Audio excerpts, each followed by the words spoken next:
نحمده ونصلي ونسلم على رسوله الكريم اما بعد فاعوذ بالله من الشيطان الرجيم بسم الله الرحمن الرحيم اذا جاءك المنافقون قالوا نشهد انك لرسول الله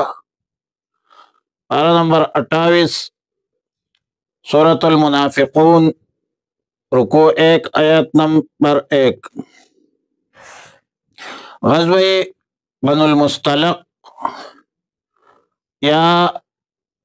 غزوہ مریسیے کے مقام پر انصار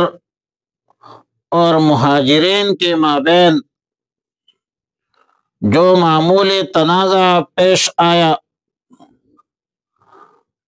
تو اللہ رب العالمین کے فضل و کرم سے اور رسول اللہ مبارک صلی اللہ علیہ وسلم کی تعلیمات سے دونوں بھائی بھائی بن گئے، لیکن منافقین کی ایک جماعت جو مال غنیمت کے طمع اور لالچ کی بنیاد پر مسلمانوں کے ساتھ لگی ہوئی تھی، جن کا سربراہ یا سردار عبداللہ ابن ابی ابن سلول تھا، یہ شخص دل سے رسول اللہ صلی اللہ علیہ وسلم سے حسد رکھتا تھا، بغض رکھتا تھا، عداوت رکھتا تھا، مگر دنیاوی مفادات کے خاطر اپنے آپ کو مسلمان سمجھتا تھا اور اپنے آپ کو مسلمان کہتا تھا۔ اس بدبخت کو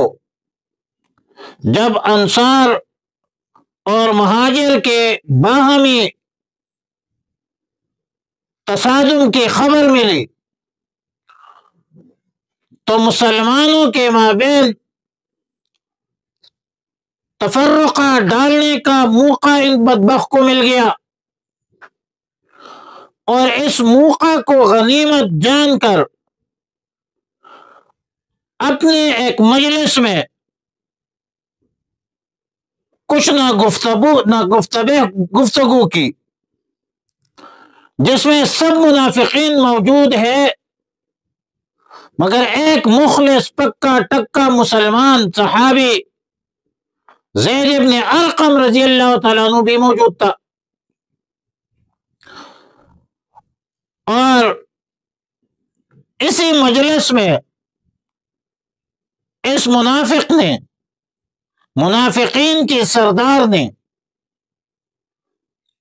انصار کو مہاجرین کے خلاف بھڑکایا اور کہنے لگا کہ تم نے ان مہاجرین کو اپنے وطن میں بلا کر اپنے سروں پر مسلط کیا ہے، اپنے اموال و جائیداد ان کو دی ہے، تمہاری روٹیوں سے بڑے ہوئے ہیں، پلے ہیں، اور آج تمہاری ہی مقابلے پر اتر آئے ہیں، اگر تم نے اپنے انجام کو نہیں سمجھا تو پھر یہ لوگ تمہارا جینا مشکل کر دیں گے۔ اس لیے تمہیں چاہیے کہ آئندہ ان لوگوں کی مالی مدد نہ کرو تو یہ لوگ خود بخود ادھر ادھر ہو جائیں گے۔ اور بدبختی یہ تھی کہ اس نے یہ کہا کہ اب تمہیں چاہیے کہ جب تم مدینہ منورہ پہنچ جاؤ تو تم میں سے جو عزت والا ہے وہ ذلیل کو باہر نکال دے۔ اس بدبخت منافق کا مراد عزت والی جماعت سے اپنی ان منافقین کی جماعت تھی، اور ذلیل جماعت رسول اللہ صلی اللہ علیہ وسلم اور انصار اور مہاجرین کی جماعت تھی۔ سیدنا حضرت زید بن ارقم رضی اللہ تعالی عنہ جب ان کے مجلس میں تھے، ان کے پورے گفتگو سنی، غور سے سنی، فوراً رد عمل دیا کہ اللہ کے نزدیک تم ہی ذلیل ہو، تم ہی مبغوض ہو۔ رسول اللہ صلی اللہ علیہ وسلم کو اللہ تعالی کی طرف سے جو عزت ملی ہے، مسلمانوں کے دلوں میں جو محبت ہے، اسی میں یقیناً رسول اللہ صلی اللہ علیہ وسلم کامیاب ہے، کامران ہے۔ عبداللہ ابن ابی جو منافقین کا سردار تھا، وہ اپنے نفاق پر پردہ ڈالنا چاہتا تھا، تو زید ابن ارقم رضی اللہ تعالیٰ عنہ کے اظہار غضب سے اس بدبخت کو ہوش آیا کہ اب تو میرا کفر ظاہر ہو جائے گا، تو فوراً عذر پیش کی زید ابن ارقم کو اور کہنے لگے میں نے تو گپ شپ لگایا تھا، میرا مطلب رسول اللہ صلی اللہ علیہ وسلم کے خلاف کوئی بات کرنی نہیں تھی، میں نے کچھ کہنا نہیں تھا رسول اللہ، حالانکہ حضرت زید ابن ارقم رضی اللہ تعالیٰ عنہ کم عمر صحابی ہے، چھوٹا لڑکا ہے۔ سیدنا حضرت زید ابن ارقم رضی اللہ تعالیٰ عنہ اس مجلس سے، ان منافقین کی مجلس سے اٹھ کر ڈائریکٹ رسول اللہ صلی اللہ علیہ وسلم کی خدمت میں حاضر ہوئی، اور یہ منافقین کے سردار کی ساری باتیں رسول اللہ صلی اللہ علیہ وسلم کو سنائے۔ رسول اللہ صلی اللہ علیہ وسلم پر یہ خبر بڑی شاق گزری، رسول اللہ مبارک صلی اللہ علیہ وسلم کا چہرہ منور پر تغییر کے آثار آنے لگے، کیونکہ زید ابن ارقم جس طرح گزارش کی کم عمر صحابی تھا، تو رسول اللہ صلی اللہ علیہ وسلم نے پوچھا کہ لڑکے تم جھوٹ تو نہیں بول رہے ہو؟ زید ابن ارقم نے قسم اٹھا کر کہا کہ ہرگز نہیں یا رسول اللہ صلی اللہ علیہ وسلم، میں نے اپنے کانوں سے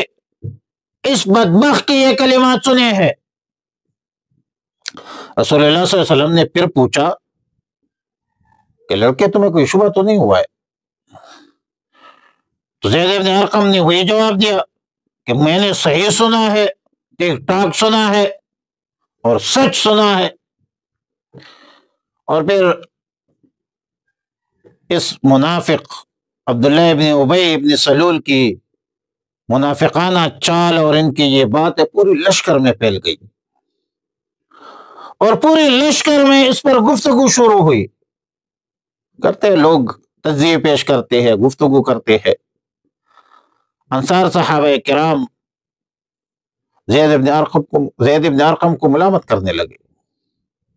کہ تم نے قوم کے سردار پر تہمت لگائی ہے، آپ نے قطع رحمی کی ہے۔ زید ابن ارقم رضی اللہ تعالیٰ عنہ نے فرمایا کہ خدا کی قسم مجھے تو پورے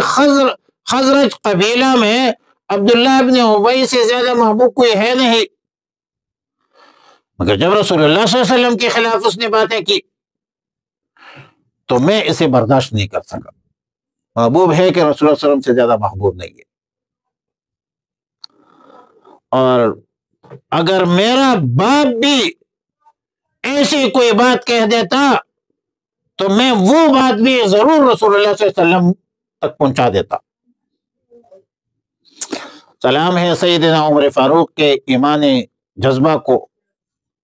سیدنا عمر فاروق رضی اللہ تعالیٰ عنہ نے عرض کیا کہ یا رسول اللہ صلی اللہ علیہ وسلم، مجھے اجازت دیجیے کہ میں اس منافق کا گردن اڑا دوں۔ بعض روایات کے مطابق سیدنا عمر فاروق رضی اللہ تعالیٰ عنہ نے عرض کیا کہ یا رسول اللہ صلی اللہ علیہ وسلم، آپ عباد ابن بشیر کو حکم دیں کہ اس بدبخت کا جو سر ہے وہ قلم کر کے آپ کے سامنے پیش کرے۔ رسول اللہ صلی اللہ علیہ وسلم نے فرمایا کہ اے عمر، اس کا کیا ہوگا کہ لوگوں میں مشہور ہو، معروف ہو کہ میں اپنے اصحاب کو قتل کرتا ہوں۔ اس لیے رسول اللہ صلی اللہ علیہ وسلم نے عبداللہ ابن ابی ابن سلول کے قتل سے روک دیا۔ سیدنا عمر فاروق رضی اللہ تعالیٰ عنہ کے اس کلام کی خبر عبداللہ ابن ابی ابن سلول منافق اعظم کے بیٹے کو پہنچی. ایک مخلص مسلمان تھا اور اس کا نام بھی عبداللہ تھا. پکا مسلمان تھا، مخلص مسلمان تھا. رسول اللہ صلی اللہ علیہ وسلم کی خدمت میں حاضر ہوا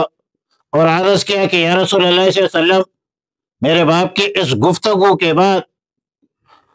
میرے باپ کے قتل کا ارادہ ہے. تو رسول اللہ صلی اللہ علیہ وسلم نے فرمایا کہ آپ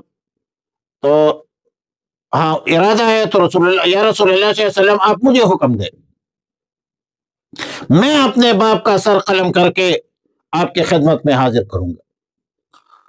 اور اتنی جلدی میں کروں گا یہ سارا کام کہ آپ مجلس سے اٹھتے ہی میں وہ سر آپ پیش کروں گا. اور سیدنا عبداللہ نے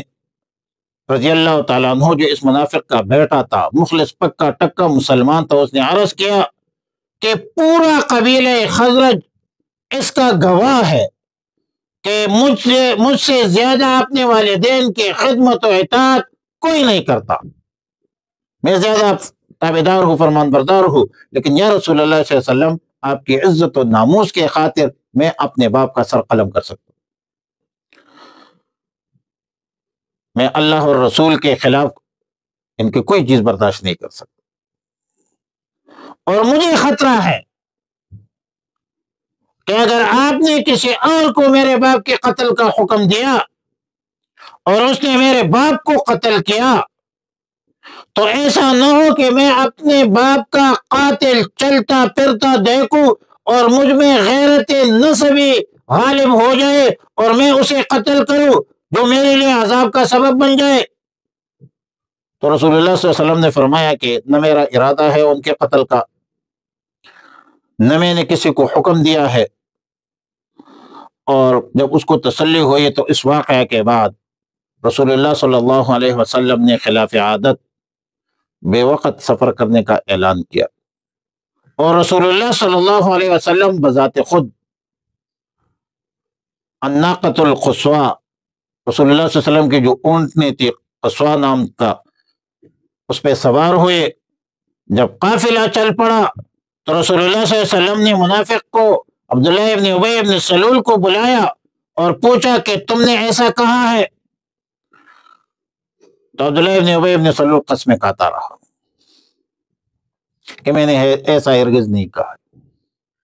یہ لڑکا زید ابن ارقم رضی اللہ تعالیٰ عنہ جھوٹ بول رہا ہے، بلکہ لشکر کے اکثر لوگوں نے یہ قرار دیا کہ شاید زید ابن ارقم کو کچھ غلط فہمی ہوئی ہے، زید ابن ارقم کو کچھ مغالطہ لگ گیا ہے. اور مزید پھر کیا ہوا تو مزید تفصیلات انشاءاللہ العزیز اگلے کلپ میں. اللہم ربنا تقبل منا انک انت السمیع العلیم وتب علینا یا مولانا انک انت التواب الرحیم. اللہم احسن عاقبتنا فی الامور کلها واجرنا من خزي الدنيا وعذاب الآخرة. اللهم وفقنا لما تحب وترضى. اللهم انك عفو كريم تحب العفو فاعف عنا واغفر لنا ذنوبنا وكفر عنا سيئاتنا